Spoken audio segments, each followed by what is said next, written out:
Greetings and welcome to Passion to Profit Podcast Season 3 COVID 19 episodes, where we provide you with local, state, federal, global, and virtual news updates, resources, and tips that you need to know and act accordingly.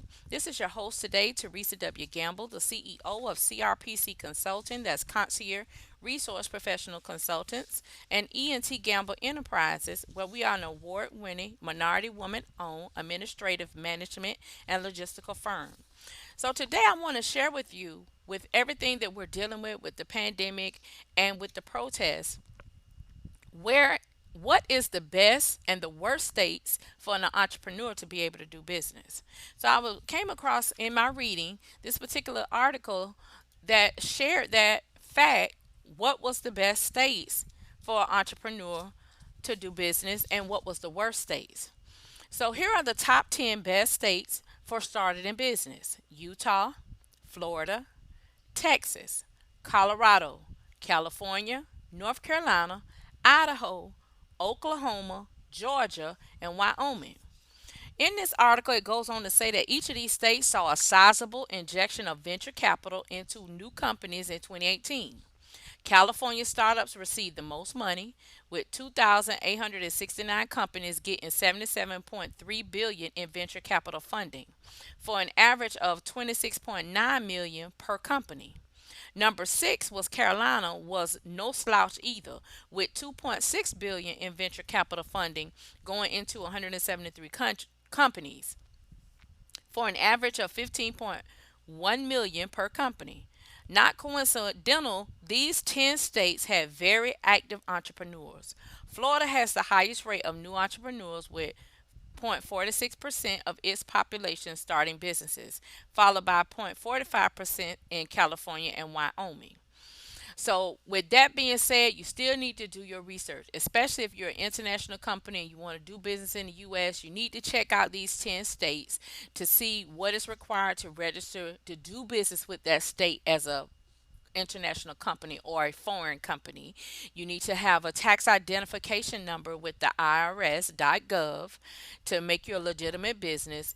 Of course, you need to register with the Department of Revenue with each of those states so you can pay your monthly, quarterly, or annual taxes with them, and those taxes goes into like your unemployment insurance. In the event that you have to lay off employees and they file for unemployment, that is how they are paid. So I wanted to share that with you all, for those of you that were interested in doing business in the United States in 2020, even during the pandemic. These are the 10 states that you need to do your research and check out, and I give them to you again. Is Utah, Florida, Texas, Colorado, California, North Carolina, Idaho, Oklahoma, Georgia, and Wyoming.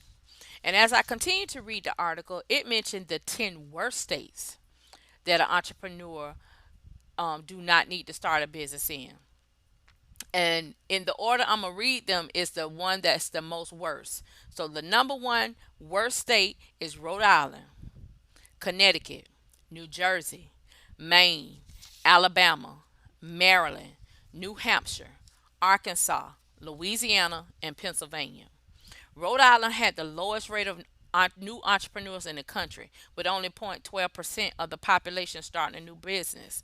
Another negative rate of survival of startups in these northern states, such as Maine, has one of the worst 1 year startup survival rate, with only 72.27% making it through the first year.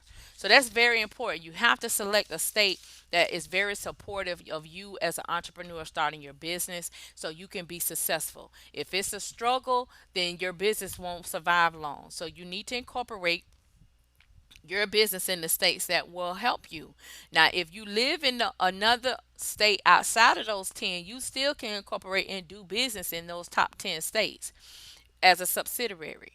But if you need help or want to learn more in detail, contact me at www.crpcconsultantllc.com, and where we can have a discovery call and where we can talk it out to see what industries would work, because each state is known for a specific industry. So this is why you have to do your homework with your trade and associations and these different states to see what industry that they focus on or that is dominant, and see how your business can offer a solution to the industry to either add to it or bring something new.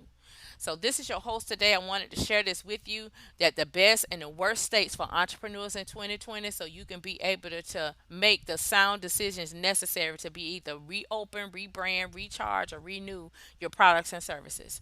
Stay tuned for our future episodes, and do remember to stay home, stay safe, socially distance, and make sure you are wearing a mask so we can lower the curve.